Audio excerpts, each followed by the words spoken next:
Boa noite. Então, dando continuidade à nossa aula de neurocirurgia, temos a parte 2, onde eu fiz uma divisão de vários temas dentro da neurocirurgia e hoje nós estamos falando sobre a lesão medular.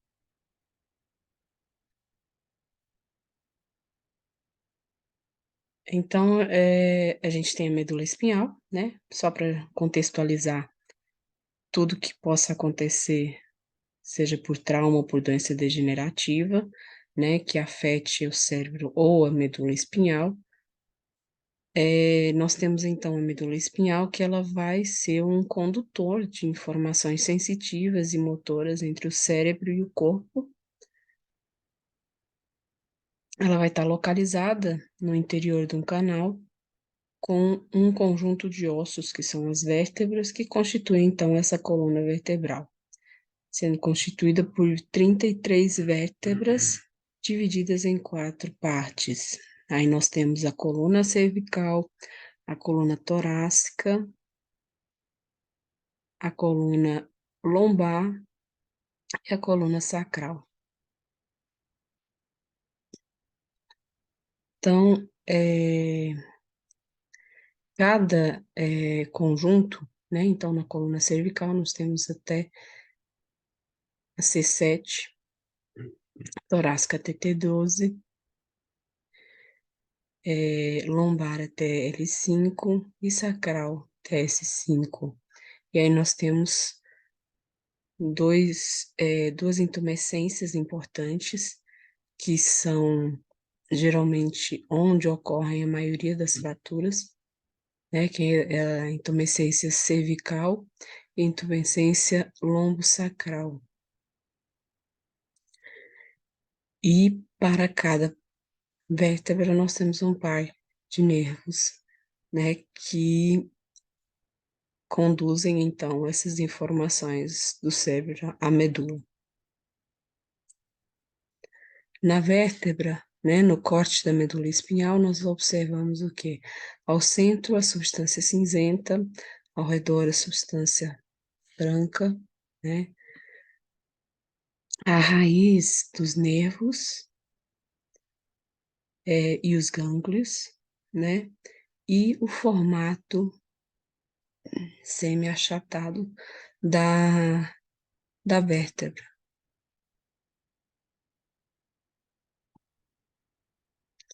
Então, o traumatismo raquimedular, ou a lesão medular, é uma das principais causas de morte nas primeiras décadas de vida, sendo muito mais incidente no homem do que na mulher, né? Em torno de 4 homens para uma mulher.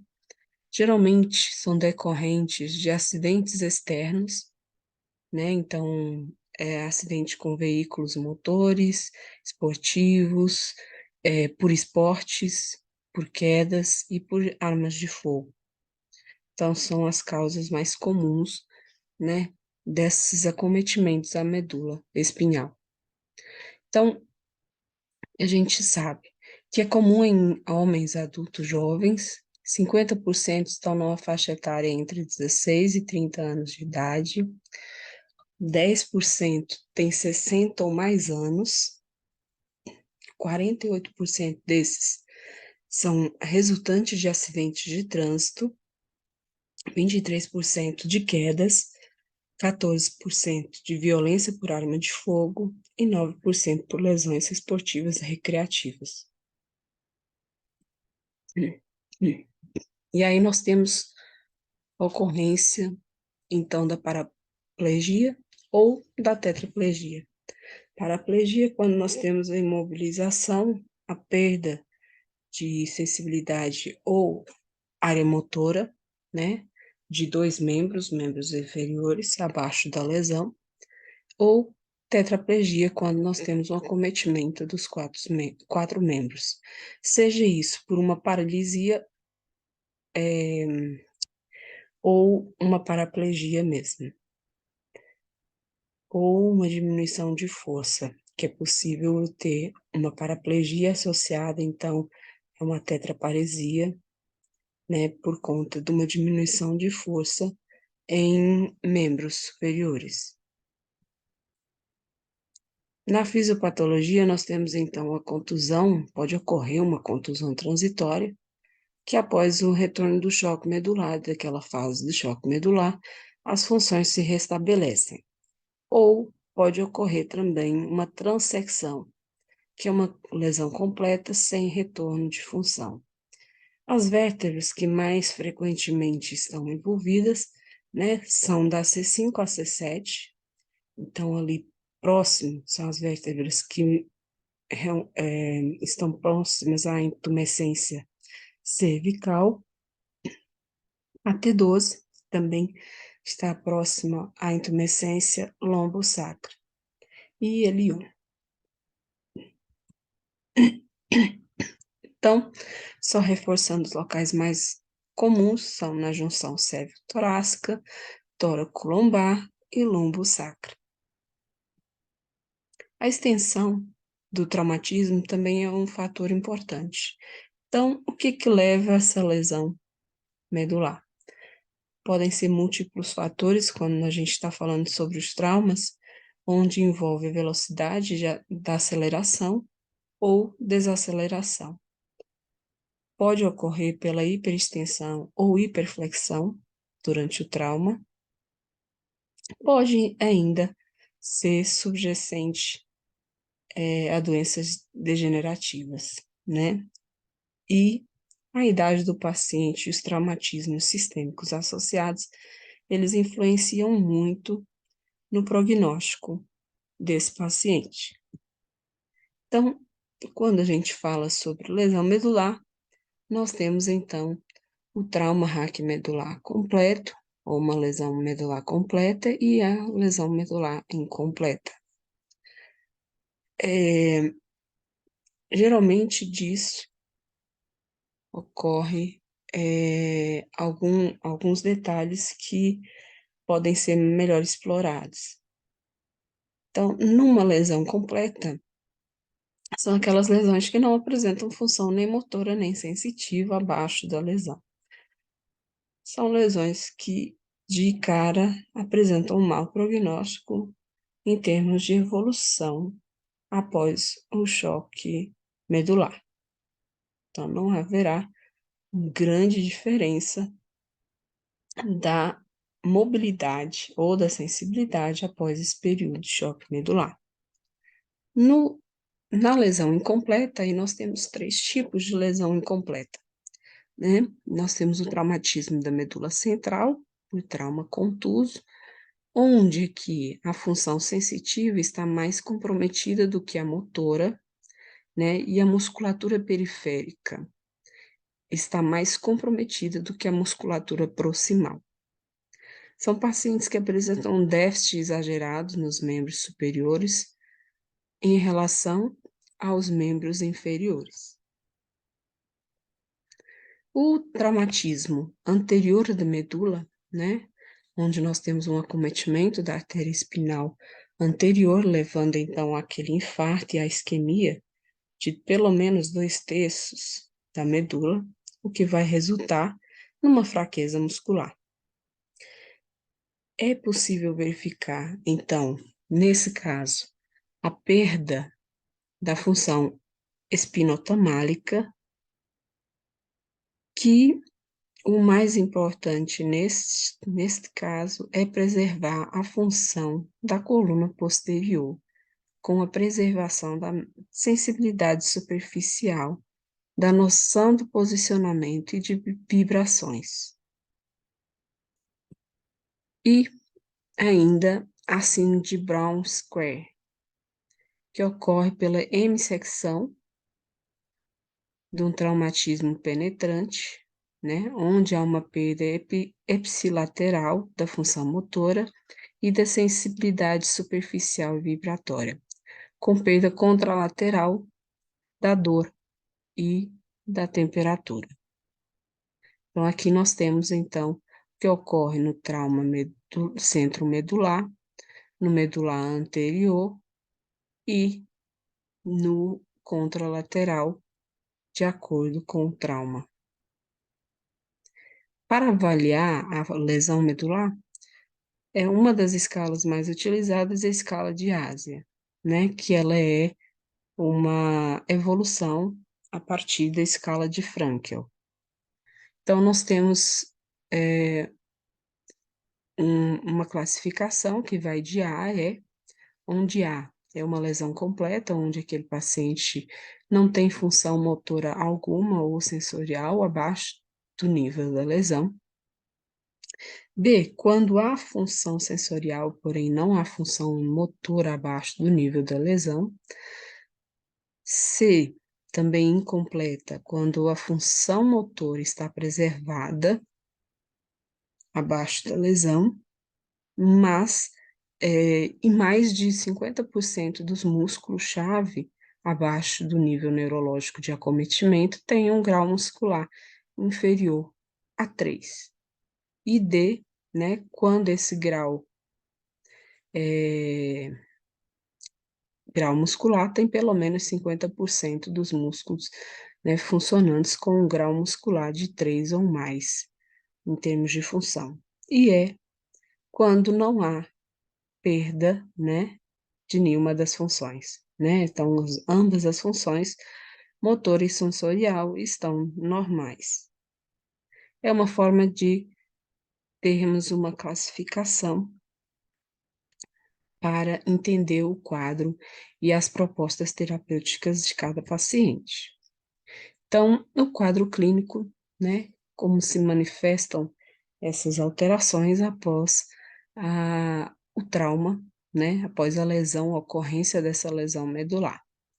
E para isso, é sempre importante considerar alguns aspectos: o nível da lesão medular, o grau da lesão medular no plano transverso horizontal, no plano longitudinal vertical e o tempo de instalação dessa lesão.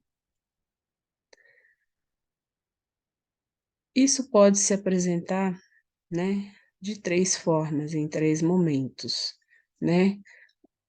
Na primeira etapa, que é após o trauma, ocorre então um choque medular, né?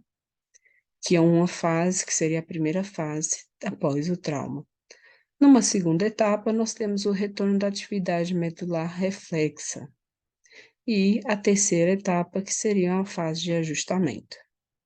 Então, na fase do choque medular, o paciente ele vai apresentar uma anestesia superficial e profunda, uma paralisia flácida da musculatura, situada abaixo do nível da lesão, se manifestando por uma atonia muscular e uma reflexia tendinosa cutânea, né?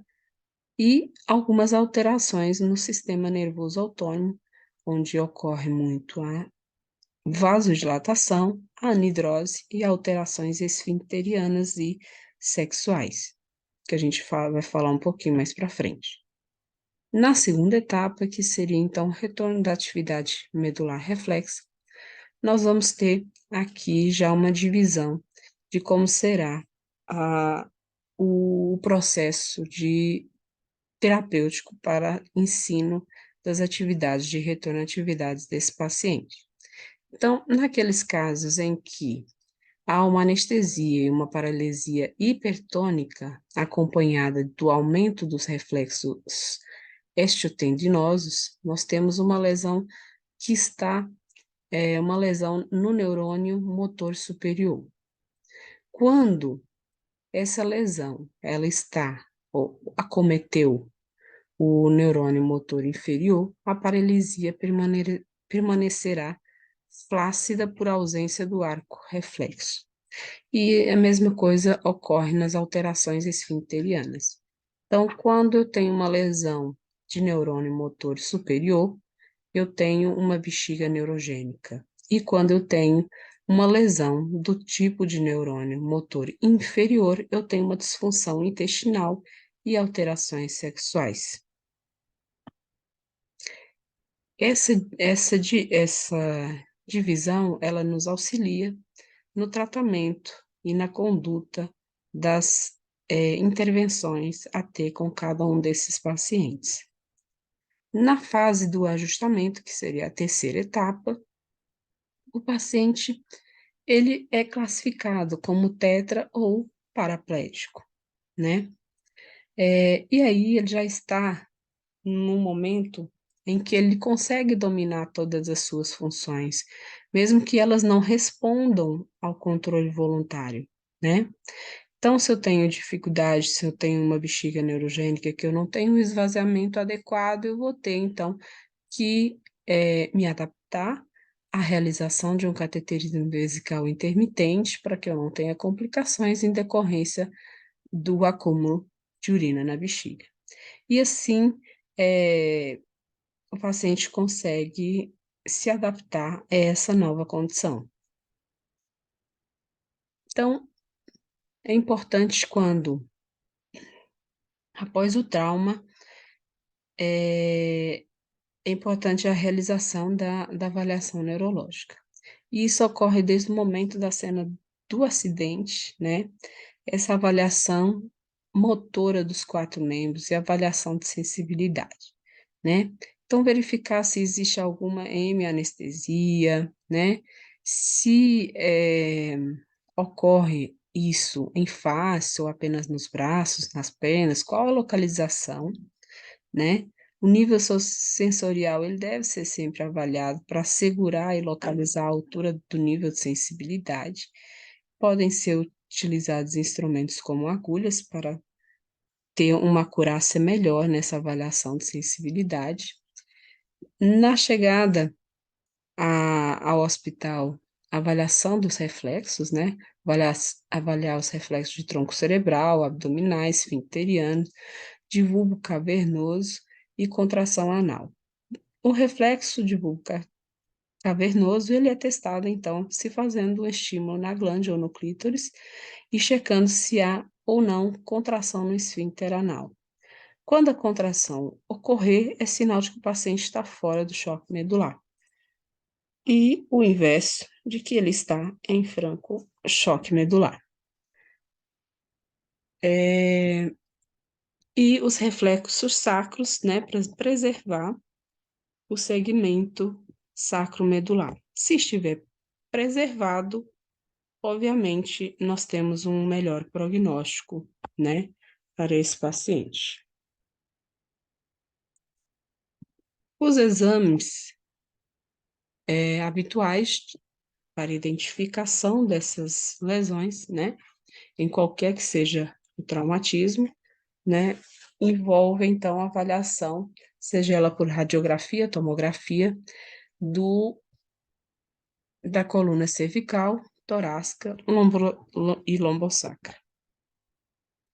Então, qualquer que seja o paciente, desde que ele tenha um traumatismo acima da clavícula, ele deve ser sempre um suspeito para uma lesão espinhal.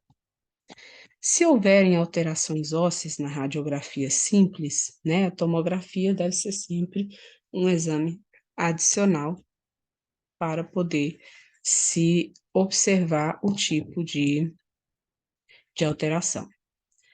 A partir disso, nós temos também disponível a ressonância magnética, né? Que envolve o quê? Uma avaliação intramedular, né? Para poder avaliar uma contusão ou um hematoma intramedular ou alterações extraaxiais, como no caso do hematoma epidural ou a ruptura do disco intervertebral. Então, sabendo que é, é obrigatório, né, ter então essa avaliação radiológica. Então, quais seriam os objetivos de uma intervenção cirúrgica? O foco primário sempre vai ser verificar o ABC, né, da ressuscitação do politraumatizado. Então, sempre verificar, né, o AVC. Quais são os problemas que a gente encontra no trauma da medula? A gente pode ter a hiperventilação secundária ao traumatismo raquimedular, hipotensão secundária ao choque neurogênico, né? E o objetivo dessa intervenção cirúrgica é também restaurar o alinhamento ósseo e preservar a função neurológica.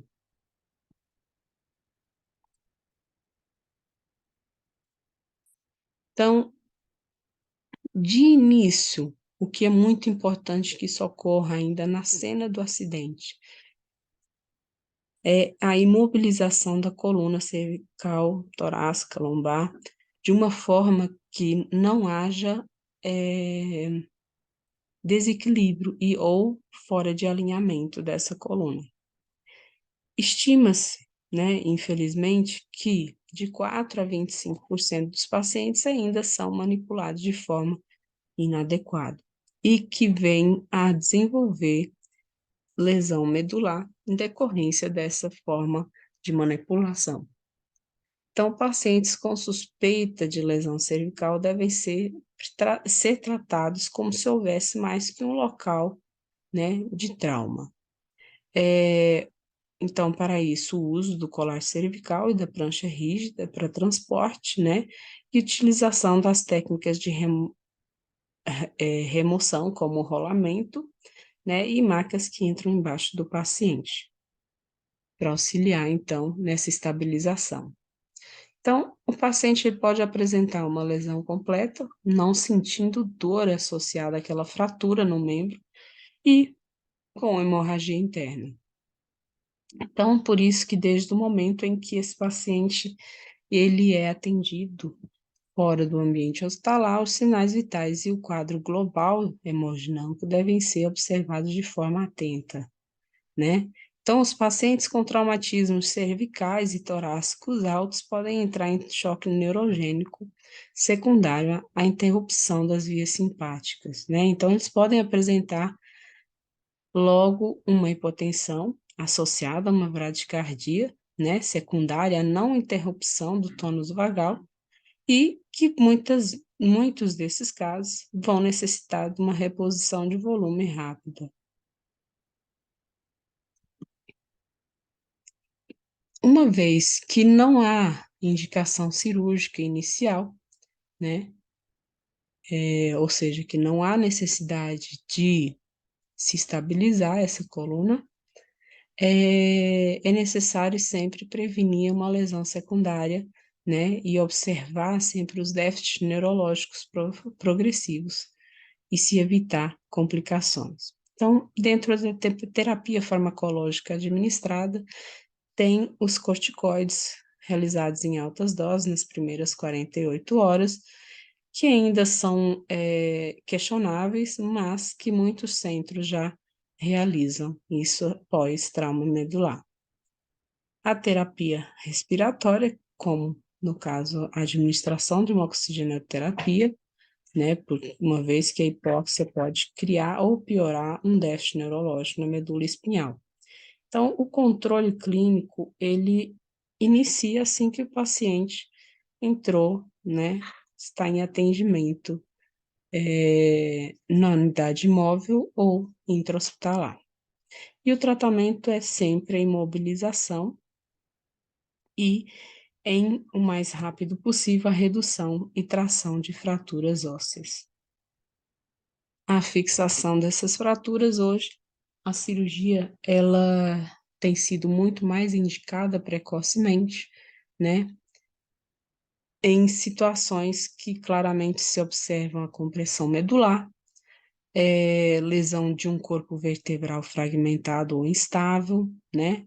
Fragmentos ósseos no canal vertebral ou o estado neurológico em queda.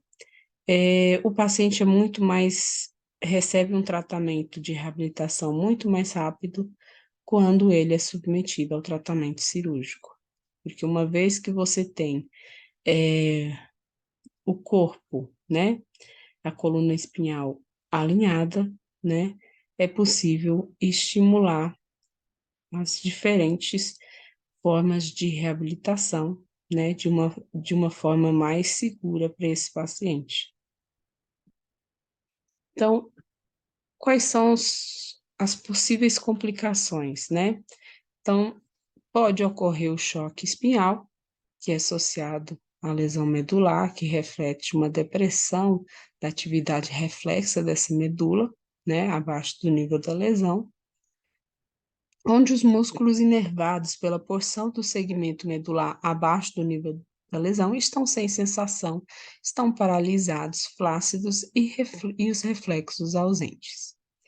E no choque neurogênico, né, como resultado da perda de função do sistema nervoso autônomo, é necessário verificar os sinais vitais. Uma diminuição da pressão arterial cardíaca e do débito cardíaco, acumulando esse fluxo venoso nas extremidades e a vasodilatação, sugere, né, algumas complicações como o TVP para esses pacientes. O paciente não transpira nas porções paralisadas do corpo, porque a atividade, né, isso é um indício de que a atividade simpática está bloqueada. Outras complicações são a hipotensão, então, no quadro agudo, ilho paralítico por 10 a 14 dias, às vezes necessitando de passagem de uma sonda nasogástrica aberta. E também, em consequência, o retardo na alimentação, né? E para a prevenção de complicações respiratórias.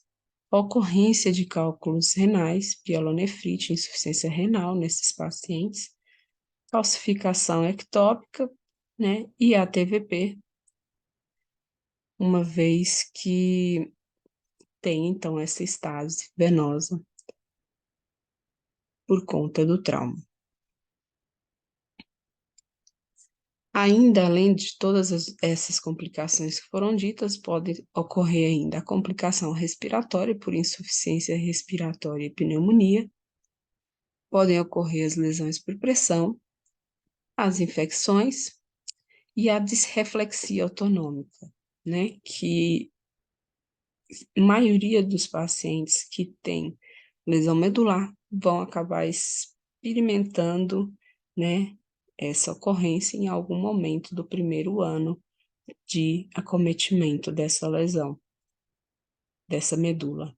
Então, pode ser identificado como uma cefaleia, associada ou não a sudorese, congestão nasal, uma pilioereção, bradicardia e hipertensão.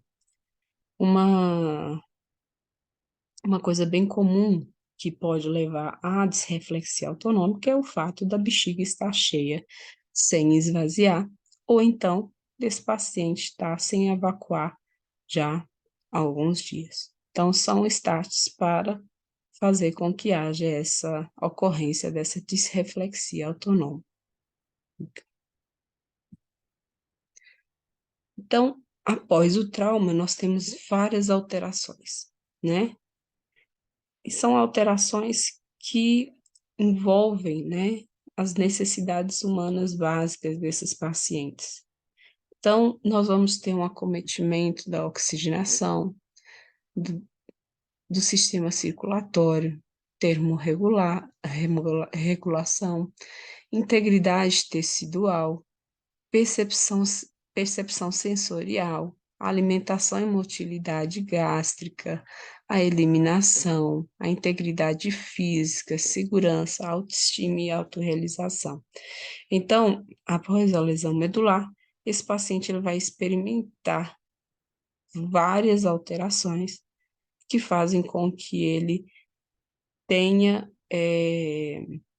uma dificuldade inicial de adaptação à nova condição. E aquela incerteza, quando não se trata, né, de uma lesão completa, né, aquela incerteza de como será esse tempo e por quanto tempo será esse período de choque medular, que pode ser bem variável a depender do paciente e do trauma. E, para isso, a gente tem que focar nas intervenções. Então, promover sempre uma respiração e uma limpeza adequada das vias aéreas, dar uma atenção muito importante, principalmente quando as fraturas forem altas, né, a nível de cervical, melhorar ao máximo a mobilidade desse paciente, né, ensinar como se deslocar, como se adaptar e se movimentar no leito, na cadeira. É importante para ele essa mobilidade o mais precoce possível. A promoção da adaptação às alterações sensoriais e perceptivas. Então, isso é muito importante. Ele não vai perceber essas alterações abaixo do nível da lesão. Daí é uma necessidade que ele observe os locais, os membros, sempre para que não haja o acometimento de lesões em decorrência, né, dessa falta de observação, por uma questão de alteração sensitiva e perceptiva. Manutenção da integridade cutânea também envolve essa questão de observar, de ver como é que está a coloração da pele, se essa pele está hidratada, se essa pele necessita de algum complemento. A manutenção da eliminação urinária. Então, nós vamos ter aquela bexiga neurogênica, onde ele não vai conseguir identificar a necessidade de ter a eliminação urinária, né? Quando ele for verificar isso, ele vai verificar. Alguns pacientes observam por questão já, onde já tem uma plenitude vesical muito grande, a ponto de até fazer uma disreflexia autonômica, né? Então, trata-se de um momento em que esse paciente vai necessitar entender e cuidar do esvaziamento dessa bexiga, né? Então, não tem como um paciente que teve uma lesão medular ter uma diurese espontânea, né? Ele vai precisar e pode ter uma perda, né? É, mas ele vai precisar, na maioria das vezes, retirar o resíduo que se acumula em decorrência, né, dessa alteração sensitiva e motora. A melhora da função intestinal está envolvida também porque se trata de um intestino neurogênico, então nós não vamos ter uma atividade peristáltica normal, daí nós vamos ter que ensinar medidas a esse paciente para poder ativar a peristalse. Então, a gente costuma orientar o paciente para fazer eliminação, que faça no período após o café da manhã ou após o almoço, né? Após as refeições, porque aí aproveita o reflexo gastrocólico, né? Que auxilia no esvaziamento. E aí, além disso, as manobras de esvaziamento para alguns pacientes que têm alterações espásticas, principalmente de lesão do nervo motor inferior. O monitoramento e o tratamento de potenciais complicações ele deve ser contínuo e a promoção do cuidado domiciliar e comunitário. Então, tentar inserir esse paciente no seu cotidiano, naquilo que ele fazia antes, né? Seja o retorno da atividade laborativa, né? Ou às vezes até a adaptação dessa atividade, desse retorno dessa atividade laborativa. Então, as intervenções de enfermagem, elas vão ter uma gama de áreas a cumprir, uma vez que as alterações após trauma, elas são muito diversas. Então, aqui eu deixo ao final esse caso clínico para que vocês apenas consigam, né, fechar essa parte sobre a lesão medular. Por hoje é só. Então, a gente finaliza